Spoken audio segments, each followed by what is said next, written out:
first quarter, set a tone. Kind of carried that throughout the second quarter. Went into halftime, I felt, with a good competitive defensive edge. I think our offense was clicking. And then we just took our foot off the gas pedal in the third quarter. So hit the guys after the game about the importance of what it means to play with a lead. Doesn't matter how big or small. Whatever you did to get to that point, we got to make sure we come out in the third quarter with that focus. So us taking our foot off the pedal, and then credit to the Breakers. I mean, they kept competing defensively, offensively executing. Guys started making shots. So a product of us taking our foot off the pedal and them, raising their level, on us in that third quarter. And then it kind of became survival mode in the fourth quarter. So made just enough plays down the stretch, but definitely great learning opportunity for our guys. Come back in 2 days and we'll watch the film, and we're going to get better from this.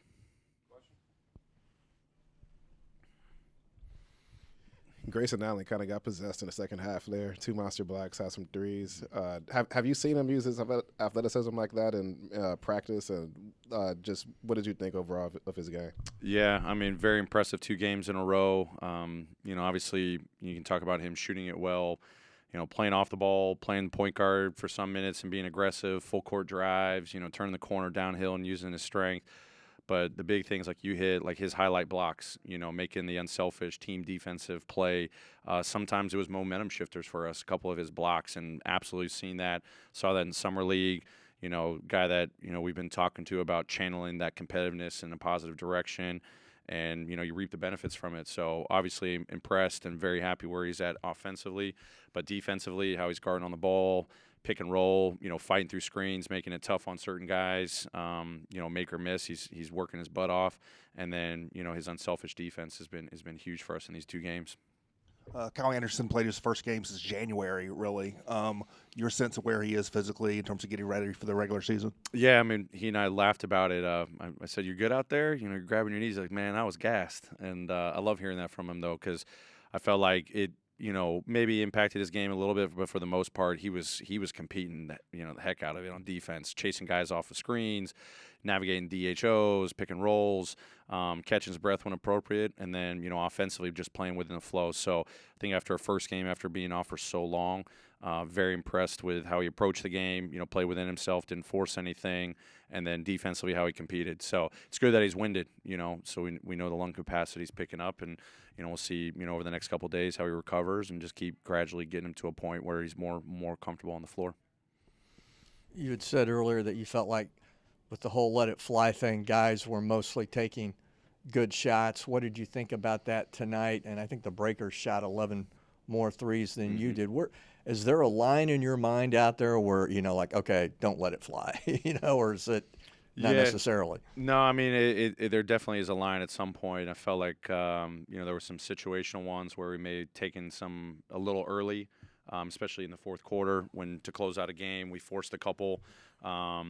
But I definitely want to give guys a green light as much as possible. And, that's just more of the educational process. We'll go back. I think this is going to be great footage for us. Obviously the Breakers shot 11 more threes than us. I don't necessarily want to make it a super competition between who makes more or shoots more. Obviously we want to limit how many threes we go to our opposition. But, turnovers impacted that a lot. I think we gave away 21 turnovers, which impacts how many more shots you can get up. So I think we're going to have great film to come back. Great positive first half. It's going to be a nice little compare and contrast we'll be able to show the guys. As it relates to our threes, we're just going to keep learning that style, that, in that appropriate line like you were talking about. Through 2 games, it seems like a lot of times Ja Morant will drive, and then he just knows that there's going to be a guy waiting in the corner for him to kick out to. Just how important is that corner 3, and is that like guys pretty much at this point are expecting Ja to find them if they're open from either side, basically? Yeah, no, absolutely. I mean, as I've been talking all along about pace and space, Ja, Ty is playing with pace. That's the first step. And then our guys, recognizing the importance of being spaced in the appropriate spots, the 5 boxes we talk about. So, obviously Ja has an uncanny ability to get into the paint and just find the open guy. Tyus does as well. But I think our guys who've been really harping on in our script sessions, our drill work, offensive breakdowns about the importance of really getting to those corners and those wings too. You got to have 2 outlets when we're getting into the paint and, the defense is collapsing. Coach, you spoke before about the play of the Breakers. What was your impression of the play of Corey Webster out there? I mean, we knew coming in that he was a guy that, he could get buckets and, aggressive scorer, unique player, and that he can score a lot of different ways, in the mid-range, in the paint, especially from the three-point line, a guy that can absolutely get hot. So, credit to him. I mean, he really, elevated the Breakers' play, in the third and fourth quarter, which made it really tough for us. So he's a heck of a player. Really impressed with his play. Oh, Coach, Jae Crowder had the floor spread. He shot 3 for 4 in the three land and also attacked on 5 boards. How does it feel to have a guy like that on the presence on the court that could spread out the court like that and also, take over the paint as well? I mean, it's great for us to have. He's played multiple positions in his, 8 years, and, have a guy that's got the confidence to let it fly. We're going to need that floor spacing. But then he's going to sometimes play the 3, sometimes going to play the 4, and maybe be in positions a little bit more where he's going to be in the, offensive rebounding, defensive rebounding position. So, I played around with Linus a little bit. I wanted to see him at the 4 a little bit. I think he started the fourth quarter at the 4. So to have that versatility and, not just from a production standpoint, but just kind of reliability, a guy that's done it for a lot of different years, that's going to be huge for our team as we kind of mix and match lineups throughout the course of the season. Coach, you mentioned you guys had 21 turnovers out there. How do you get them to understand, especially the young guys out there, when to make that extra pass or try to make that pass to a corner 3 or just try to pull it back and run a different set? A lot of film. So, Thursday's game plan will be to come in.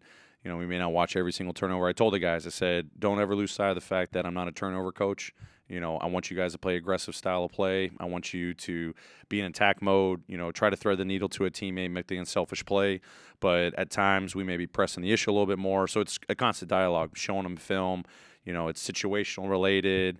It's maybe too risky of a play. So it's kind of finding that right balance of, I want you to go full bore. I want you to be passing up the wazoo. And then we start recognizing maybe this was a careless pass, but some of the aggressive passes, that's the appropriate one. It just didn't connect. So it's kind of finding those, different categories and just kind of educating the guys. So, again, at the end of the day, I don't want to be a timid team. I want to play with pace. I want to play with space. I want to be unselfish. But I think tonight, especially in that third quarter, we got loose. So a little bit more. I think we had 9 turnovers at one point in the third quarter during a timeout. I talked about how careless we were, and we definitely got to improve in that area. At any point in that game, were you concerned that one was sort of slipping away, that the momentum of the Breakers was actually going to steal that one from you?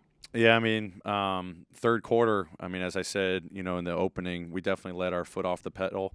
It's a growth opportunity for us. I think the Breakers, raised their game to a whole nother level. And, I think it was an ultra competitive game throughout, not just because the third quarter turned on us, but got confidence in the guys that we were going to work through it. This is only our second, game, live game action, but confidence in the guys we put on the floor to go out there and try to make the appropriate plays. And, luckily we were making the plays in the fourth quarter to get the win. Given that Kyle Anderson's had a bit of an extended recovery process, where's the coaching staff at just figuring out how to best utilize him on the court, especially since, this is his first game in 8 months or so? Yeah, I thought about putting him at the 4 at some points, in the fourth quarter. We may have fell on that too a little bit when Solo was in the game, but I just kind of wanted to stick him on the wing. With some of the combinations I went into the game, I wanted to see him with, some of our starters. How is he going to play with Jae? Is he going to play with Tyus? Different, wing combinations. So kind of wanted to see how he would mostly fit with that wing group, that perimeter group. And then I think down the road, continue to build on that and ultimately see, him more at the 4 over the next couple of games. All right. Thanks, everyone. Thank you, everyone.